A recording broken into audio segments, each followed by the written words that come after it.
Hi everybody, I'm Ruchika Bindra, and on today's episode of #NoFilter, we're talking about millennials and their take on having kids. Stay tuned, everybody.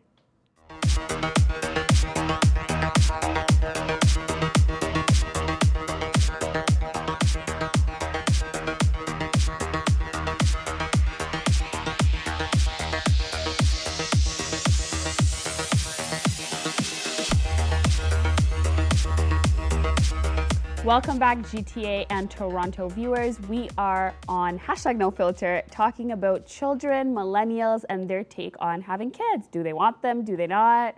Guys, welcome to the show. I'm going to start by introducing our fabulous millennial group. We have Cass, we have Taylor Tyler, we have Viren. And Lindsay. I almost said your name wrong, so I said I better not say that live on air. So we have our special Lindsay with us as well. We will be trying to get some tweets from you throughout the show if we can, so stay tuned and we will keep you posted. So, guys, big topic. I don't know if we can get it all done in an hour, but there's a large group of people that are saying millennials are less likely to have kids. But at the same time, there's research that says millennials actually want kids, they just want them later.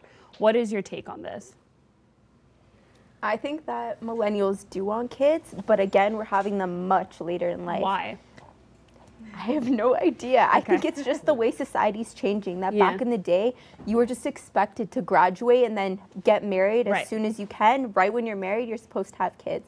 I think just with like the way the world's moving, that's changing. People are doing things in different orders. Sometimes they're having kids, then getting married, then graduating. Right? Everything's changing. The rules, I think, are no longer there. You can kind of do it in what suits you. High expectations anymore that you can have them later. And I think people want to like enjoy their marriage as long as they can until they have kids.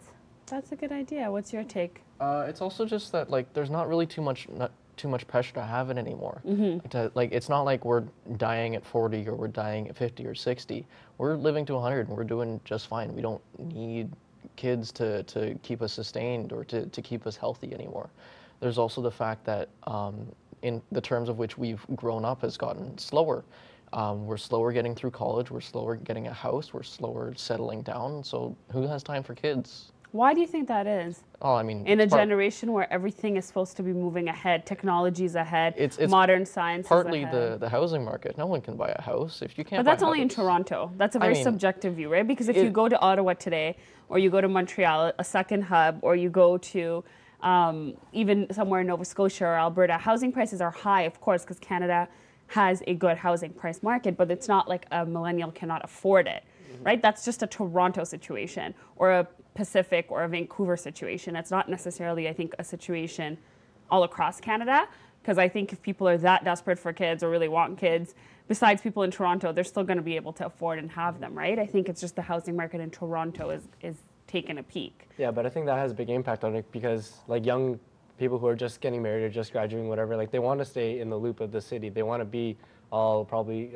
connected to where everything's happening, right? But if you move away from the towns, like you said, Ottawa, or just even way farther and down in Ontario, like nothing's really happening down there. So like everyone just wants to still stay with their friends and still have the same life that they have, but then also expand and have their own life and have their own family. But do you guys feel like that's an opinion just for Toronto? Like I'm talking, if we talk Canada-wise, what millennials want, and not just to Toronto. For sure, in Toronto, the financial pressure, the pressure of sustaining yourself, cost of groceries, cost of standard of living, gas is very high. But in terms of Canada, when you look at Stats Canada, and when we look at globally what's going on as millennials that are on a global viewpoint of thinking, do you think that's still we're not having kids because things are expensive? Could it be something that simple? Expensive, but then also you're factoring in a bit of a commute. Like we spend so much time out of our day working and then adding on an extra couple of hours to drive to where the work is on top of that. So it's less time that you're spending with the family that you are creating. My whole theory on it is that even back in the day when they were like in their like early 20s, they weren't ready to have kids, but because there was this expectation that you should be married, you should have kids. If you're at a certain age and you haven't married yet, you haven't had kids yet, it's like, oh my gosh, what's wrong with them? But now, because there's not this pressure, people are taking their time with everything. Okay, so I know that you're kind of in the thing that millennials are going to have kids just later. I feel like you think millennials are more and more less likely to have kids. What about you, Lindsay? Definitely waiting until later. I'm 27 now and I'm engaged, so I'm definitely starting to feel the heat. As soon as the excitement of the engagement and the wedding sort of wore off, it's where are the grandkids? When are they coming? Let's look ahead. So it's a lot of pressure, and it's definitely a huge financial undertaking now. I know most daycares are usually within like the $1,200 to $1,400 a month range, so it's a lot.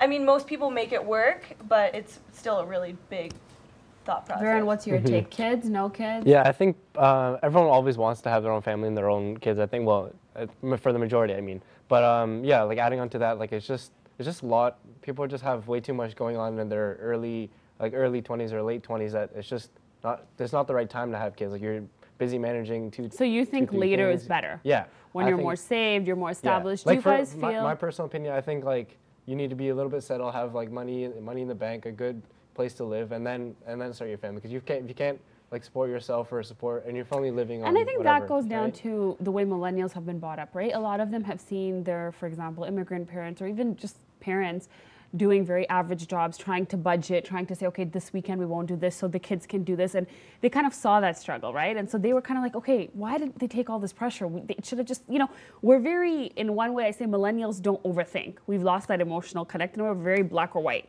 Okay, so if we don't have the money, we're not going to do it. Project closed, idea closed. When I have money for the car, I'll get the car. Like we want that structure and we want to own things when we're ready to own things, right? And our that's parents. a pretty solid way to live. Yeah, exactly. And our parents came from a time where they, like you said, there was that emotional pressure from your grandparents. It was everything was about society and culture and family. So it was like, okay, even if you can't afford it, we won't eat this today, but we'll make sure the kid has this. We should still have kids. We'll manage. Even if we're on poverty line, we need to have kids. What if, we need to keep our name going. We need to keep our this. So there was a lot of, I think, emotional expectations, society-wise, I think, just as what society expected from you, right?